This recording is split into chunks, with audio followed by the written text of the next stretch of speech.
Hi guys, Paul from Journey of a Petrolhead. This is the conclusion video, verdict video some people call it, for the 2006 Jaguar XK 4.2 we borrowed from Carl Goodwin Motors. I want to say a big thanks to Carl for giving us the end of this car today. Good man, come on down and have a look. Sure, the car's for sale. It's a really nice one actually. So, how did it score on the Journey of a Petrolhead journey? Let's find out, right? So, let's start with the wheels. 20-inch wheels. You can get these with 19s, and a lot of people say the 19-inch wheels are better suited to this particular car. I actually strongly disagree with that. I quite like the 20-inch wheels. They look better. I like a wheel that fills the wheel arch. There's great road holding. It's not too stiff and uncomfortable with the 20s. So I would suggest, this is probably down to personal preference, I would suggest you test the 19s and the 20s on a car and see what you prefer. I quite like the 20s. Thought they were good. I think they look great. Let's talk about the headlights. The headlights are xenons. They're really good range.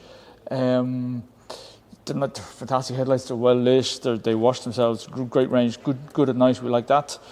Let's talk about the styling touches. I'm a real fan of these cars. I love the lines of this particular model of the XK. I think it looks really, really nice. I like the coupe where you have a long bonnet, a cabin set back at midships, if you like, and then a short boot. I really like those lines. I love the look of this car. I much prefer this to the previous one. This particular model came out in 2006, ran in 2014, sold really well. Really nice car.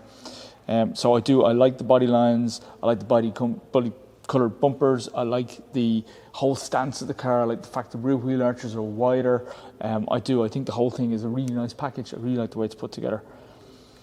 The front seats, amazingly comfortable. In this particular one, on not all cars, but if you remember we showed you in the interior video, you can change the width of the bolsters as well.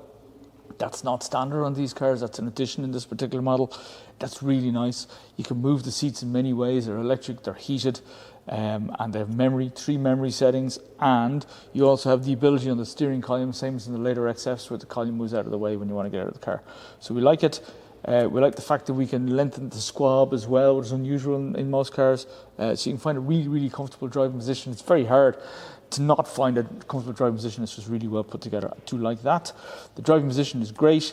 The instrument cluster is simple, easy to use, right in front of you, albeit missing a bit of information. There's no temperature gauge, for example. I don't like that too much. The controls are very well placed. They're very easy to reach. If you remember in the Jaguar F-Pace, I think it was, I couldn't reach some of the controls. In this particular one, it's all nice and simple, so we do like that. You know what I'm like with ventilation blowing on me when I'm driving? The vents are really big. They're nicely positioned. Great air coming at you when you're driving. Good air conditioning system as well.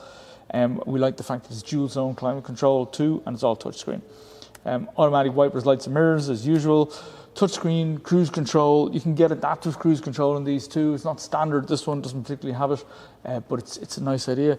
I like the touchscreen idea. The touchscreen is brilliant on this. This generation touchscreen was replaced with the newer XF interior 2009. I don't like the newer one. I prefer this approach because you can do most things from the touchscreen. You don't need external switches to get into the seat heating, for example. You hit something on the touchscreen and it brings you into the climate control and you change the heat. It's just simple. It's easy to use. It's very nicely done. The rear, for rear passengers, well, forget it, right?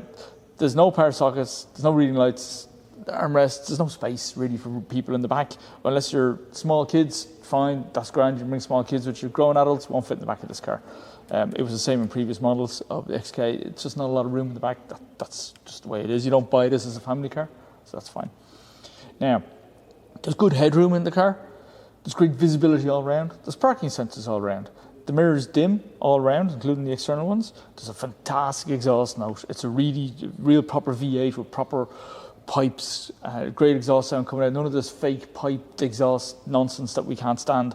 It's really, really genuine exhaust note that gets people's attention when you put the foot down. I like it a lot. This is just the 4.2, remember, in the 5 litre and the supercharged versions and so on. It's really, really loud, really good.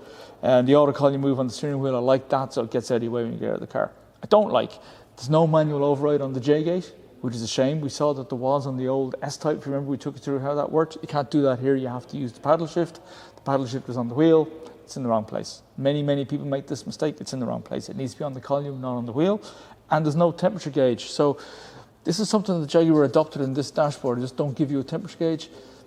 I like having a temperature gauge in front of me, and I like having oil pressure and ammeters and all this. You don't have it in these cars. It's a shame. The older cars used to do this. This one doesn't. That's a bit of a shame. The handling, excellent. Braking, excellent. Power delivery, yeah, we like the power delivery. The smooth shifts in the gears, in the 6-speed automatic transmission, smooth shifts in smooth shifts in automatic mode. And when you go into sports mode, it holds the gear ratios longer and it speeds up the gear shift. So it's nice in sports mode, but it's a real comfortable car to drive around town as well. So we do like that.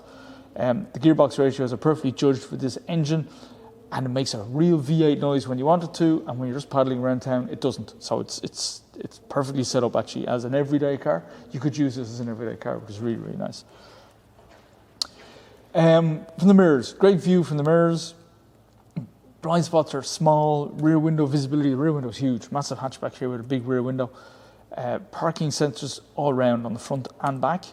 So it's dead simple to parallel park, and it's very easy to know where the car ends. So actually, this is an easy car to maneuver and to handle and to park. It's not difficult. It's very, very simple.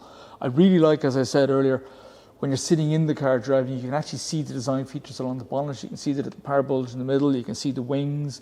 You can't see that in the XFs, for example. I like that you can see it in this. I prefer the driving position in this actually to the XF. So it's a really, really nice driver's car, whether you're taking it easy or whether you're hammering on. The engine bay, it's a V8 engine. I love V8 engines. A big fan of the V8 engine idea. Great, I think. Great idea. But in this particular one, you got to see a plastic in front of you when you open the engine bay, which is a bit disappointing. The washer fluid is easy to get to. The oil filler cap and the dipstick, you can see all them, no problem. You can get to the steering fluid, that's grand. I couldn't get to the air filter and I couldn't get to the brake fluid reservoir. So the things that should be user serviceable are not that easy to get to. I'm not too worried about the headlights being hard to get to because they're xenon lights and it's hard to change them yourself anyway. So all in all, the engine bay could be a little easier for some of the user serviceable stuff, but I wouldn't hold too black mark against it. Okay. So where does that leave us with the Jaguar XK, the 2006 version? This is the upgraded XK, don't forget, not the original one that came out. Jaguar XK 4.2 V8 as it stands here today scored 87.8% in the petrolhead score, which is a massive rating actually. It's way up there with some of the high ratings we've seen in these cars. For example, the CL500 we did before was 100% almost. The SL280, which you also borrowed off Carl, if you remember, that scored 78%. That was a much older car. The Jaguar S-Type scored 95%. So this is up there, right? The S-Type scored well because there's more room for people in the back, right? That's really where that did well. This doesn't have that. There's no room for people in the back, but this is not designed to be that kind of car. As a sports car, as a coupe, if I was looking for an older coupe on the market today, this would be up there. I'd be looking for one of these, maybe in the R version. Don't like the 5-litre V8. I prefer the 4.2 that's in this particular version that was sold up to 2009. So I'd be hard pushed to walk away from this if I was looking for something like this on the market today. I do like these cars. I like the way they look. I like the way they drive. I like the way they sound. And I like that the running costs aren't huge. So good score, 87.8, call it 88%. That scored really, really well. Scored better than I thought it would actually, because it is after all a 14-year-old sports car. And sometimes these things don't work too well after time, but this has stood the test of time really, really well. And this particular model is in really good condition, so I do like this. I nearly buy it myself today. Thanks very much for watching, guys. Yet another review done from Journey from Petrolhead. Like and subscribe as usual, and we'll bring you more as we get them. And again, a big thanks to Carl Goodwin who gave us a lend of this car today. Thanks, everybody.